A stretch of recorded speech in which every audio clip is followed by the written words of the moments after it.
Jordan, obviously you're slowly getting back into the hang of things. How are you feeling today, fitness-wise and game rhythm-wise? Yeah, I feel good. Fitness-wise, hamstring-wise, feel really good.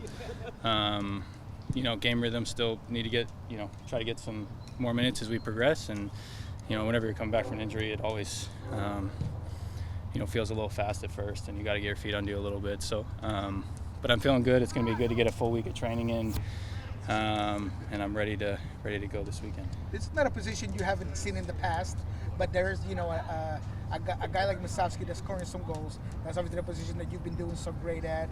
Yeah. How are you feeling about that dynamic and that desire to get back and be that 9 for this team? Yeah, Moose has done great, obviously.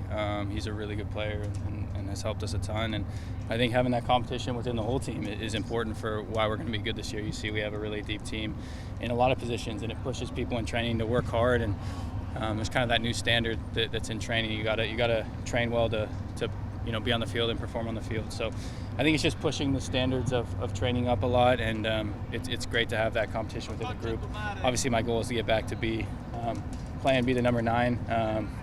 Moose and I are good friends off the field and on the field, and he's a great guy and a great player. So, it just pushes me to keep working hard. Jordan, going back to Sunday, you and Fry have been together now for more than a decade. What was that like for you on the field at the end of the game? Man, it was emotional. It was a really scary moment. I've never really seen anything like that, been a part of anything like that, and obviously first and foremost we're just so happy and grateful he's okay, and seeing him around smiling, and obviously maybe not feeling his best right now, but seeing him around the group and smiling. He's been a teammate, a great captain, but more than anything a good friend for a long time. So it was an emotional moment to see him down and obviously in serious pain like that, but we're just obviously very happy he's okay. And like I said, seeing him around the last couple of days has been great for the team morale. So we're just happy he's doing well. As the minutes progressed at the end of that, and you're on the field, I don't know if there's communication with trainers, with just you guys. Take us kind of into those moments, just watching the ambulance pull up and stuff for you.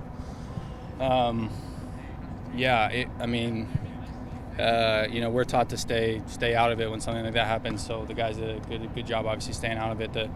Sheila and the training staff came on really quick and did obviously follow protocol. And but when you see the ambulance come on the field, it's obviously really, really scary. And for me, I saw he was moving his arms and moving his legs, so I think that was a good sign to see on the field, of course. And but when you see the ambulance come out and you just look around at all the faces on the field, it was just a lot of emotion, a lot of really scared people for him, and again, just grateful he's doing okay and is in a better condition. So we're with him through his whole recovery. We can't wait to have him back, but first and foremost is his safety. So he can take his time, and we're just happy he's doing well. When you talk about the soccer part of it, how would you assess the team's confidence in Andrew? Great.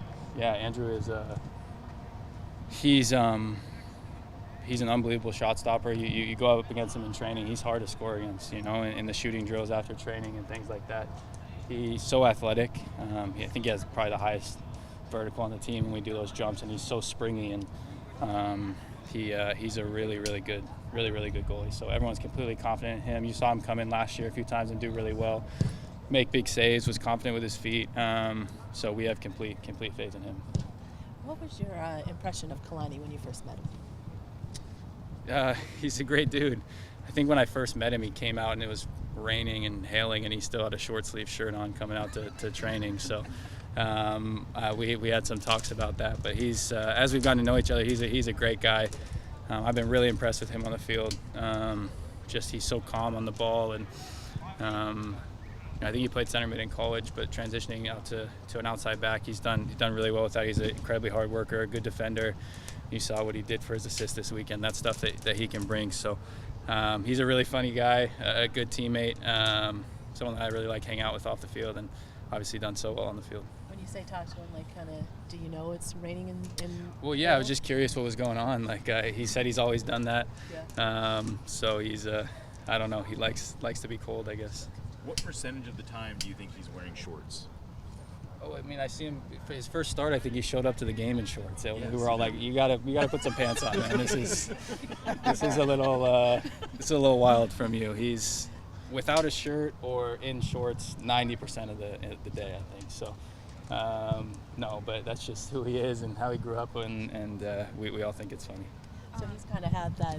I mean, I know Stanford's not exactly Bay Area, but he has that vibe. Do you feel? Yeah, I guess so. Kind of that surfer vibe a little bit, but yeah, it's funny to see him. I don't think I've ever seen him wear a short sleeve shirt to training. So we'll see. Jackson made his 100th regular season appearance on Sunday. Kind of looking back on his career thus far, how do you think he's impacted the team? He's done great. An academy guy that's come up and through. I remember training with him when he first coming through, and I was always really impressed with him. Obviously, you see what he brings on the field. He's so good on the ball, so clean technically. How we like to play now, how we've evolved as a team, having a center back like that can play out of the back and start attacks for us is massive. And the defensive side of the ball, he's great as well. So it's been really cool to see a kind of a fellow Seattle guy do so well for the group, a guy coming through the academy, and I'm really happy for him. He's a huge part of our team. I remember, he had to step in Champions League when we went on that run for a few games, and that was kind of his first. I think maybe his first start was in the semifinal, from what I remember, or maybe quarterfinal, and he helped us win that tournament. So he doesn't have any fear stepping into big games like that, and he's done an amazing job for us. What about Paul? Obviously, he's been continuing to be a major workhorse on the field, scoring last match. All that to say, what value do you think he brings to this team? Yeah, similar story. Obviously, they're good buddies, and he's just always working hard. You know what you're going to get from Paul. He will always give 100% going forward, coming back. And his final product is, it's always been good, but it's continuing to get better. You see his finish. He's a really good finisher when he gets in the box. And he had a nice assist the game before, I think. So he's done incredibly well too. And again, seeing guys come up through the Seattle area, through the academy, and contribute to the first team, it's special for a guy like me being from Seattle. So I'm really happy for both of them. They're doing really well, and Paul's obviously come on really strong this season. You haven't gotten a chance to play a lot with him here, but Jesus Ferreira being that wide guy that really is in those inside channels as the fullback, is your widest player on the right side. What have you seen out of that, and what do you think it will do for your role as a 9 once you get back in here? Jesus and I have talked a lot about how we've been bummed we haven't been able to play together this year, because some of the balls that he puts in behind, his vision is incredible. So to have a guy like that on the right side and then have Albert on the left side, obviously Albert and I have a great connection going back to last year and started this year, and but now having a guy on the other side as well that plays those similar balls, that almost plays as more of like a number 10 coming from the wide role. It's just so dangerous for us as a team. It was hard to watch some of those games because we were creating so many chances. I just wanted to be out on the field playing with those guys, and Jesus brings so much to the group. So we're good friends off the field. It's been awesome to have him around, obviously knowing him with the national team, but getting to know him a lot better. And on the field, I can't wait to play with him, because he for a striker like me, it's just like a dream to play with a guy like that their vision is so good. And I think we had a good connection in preseason. We were starting to form it with, when he got the ball, I ran, and he found me. So having him and Albert on opposite sides is great for a number 9. Sporting Kansas City is an interesting team, statistically. They've got some results. They're not great statistically, but they definitely have some very good players there. What are you expecting out of this game at Kansas City? It's always tough to go there in the summer, especially. It's going to be hot. It's going to be humid. I think a couple years ago we got a good result there last year. We lost it over there. So it's always tough to go there and play. They started off the season a little bit rough, but I think they've turned things around. They have a lot of really good players, a lot of the same pieces they've had in the past, and then added a couple new ones. So we can't take this game lightly, because we know that the challenge that it's going to bring. They're a very good team. They're kind of climbing the table, and so we got to be ready to match their intensity and kind of maybe withstand the first 10-15 minutes if it's hot and humid there, and then come out and play. And we know we found some ways to exploit them, and so we feel like we can do that well if we play up to our potential. So we're excited for the game.